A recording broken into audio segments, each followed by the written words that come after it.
बहुत शुक्रिया आपका। आप नजर बनाए रखिएगा, हम फिर से लौटेंगे आपके पास। लेकिन इसी बीच एक और बड़ी खबर का रुख कर लेते हैं। दिल्ली सरकार को 1 साल पूरे हो गए हैं, यानी कि रेखा मंत्रिमंडल को 1 साल पूरे हो गए। प्रेस कॉन्फ्रेंस करें, आइए सुनते हैं।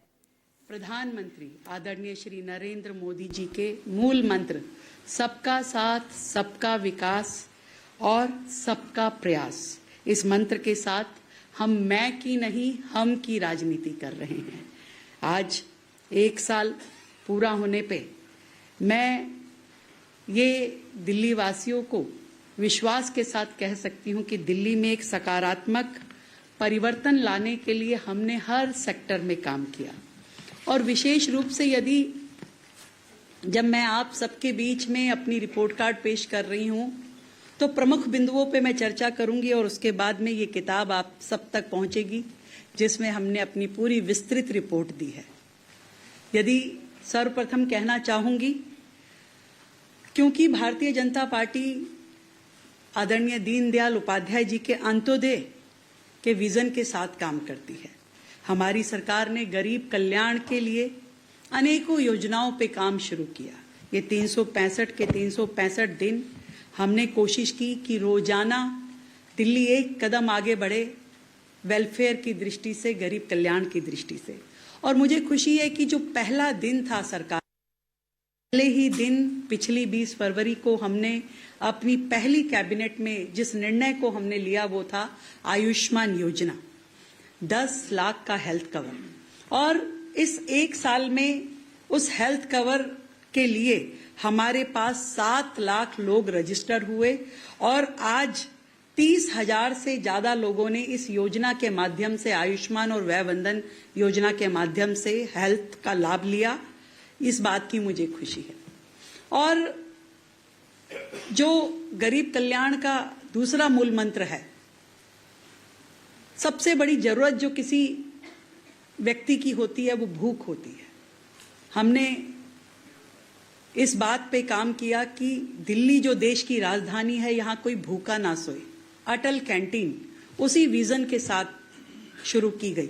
मुझे खुशी है कि आज दिल्ली में 70 अटल कैंटीन काम कर रही हैं, जिसमें मात्र 5 रुपए में गरीब को, श्रमिक को, मजदूर को बहुत ही सम्मानजनक तरीके के साथ में भरपेट भोजन मिलता है। 70 कैंटीन यानी 70,000 लोग रोजाना हमारी इन अटल कैंटीन्स के माध्यम से भोजन ग्रहण कर पा रहे हैं। और गरीब कल्याण की बात और झुग्गी बस्तियों में जो लोग, जो परिवार दिल्ली में रह रहे हैं उसकी बात ना करूं, ऐसा नहीं हो सकता। हमारे संकल्प पत्र से लेकर के हर काम में आपको दिखाई देगा जो प्रतिबद्धता हमारी दिल्ली के झुग्गी वासियों के लिए थी, उसको हमने अपने हर काम के साथ जोड़ा। 700 करोड़ रुपए का फंड हमने अपने बजट, जो कि 1 लाख करोड़ का बजट सरकार ने पेश किया, तो हर सेक्टर को जब बजट डिस्ट्रीब्यूशन हो रहा था तो झुग्गी एरिया के लिए, झुग्गी बस्तियों में विकास कार्यों के लिए हमने 700 करोड़ रुपए का बजट दिया, ताकि झुग्गी में भी नाली, खड़ंजा, शौचालय, बच्चों के लिए पार्क इत्यादि ये सारी सुविधाएं अनेकों झुग्गियों में अब से पहले बहनों के लिए स्नान घर नहीं थे, शौचालयों की बड़ी बुरी व्यवस्था थी, पर 700 करोड़ रुपए के बजट के माध्यम से इन सभी झुग्गी बस्तियों में काम शुरू हुआ ताकि झुग्गी के लोग भी सम्मानजनक तरीके से रहें। और वहीं दूसरी ओर झुग्गी को मकान देने की बात जो हमने कही थी, उस पे भी हमने काम शुरू किया।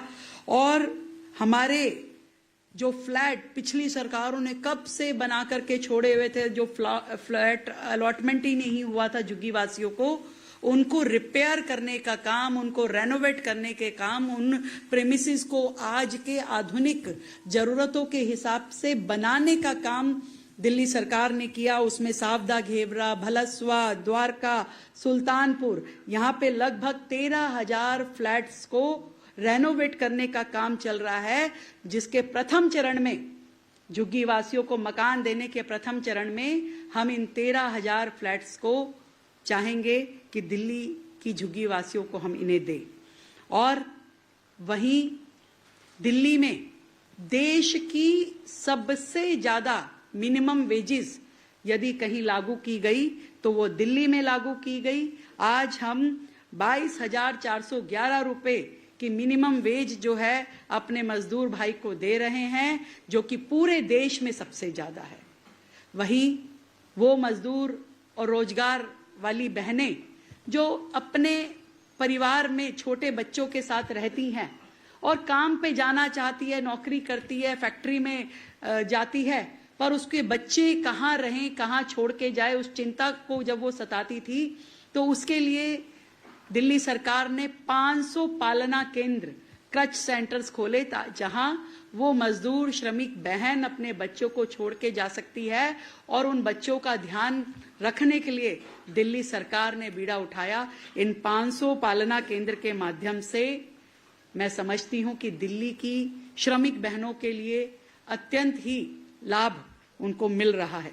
हम में भी 85 करोड़ के काम जो हैं इस साल सैंक्शन किए, जो अब 146 परियोजनाओं के रूप में दिल्ली में काम चल रहे हैं।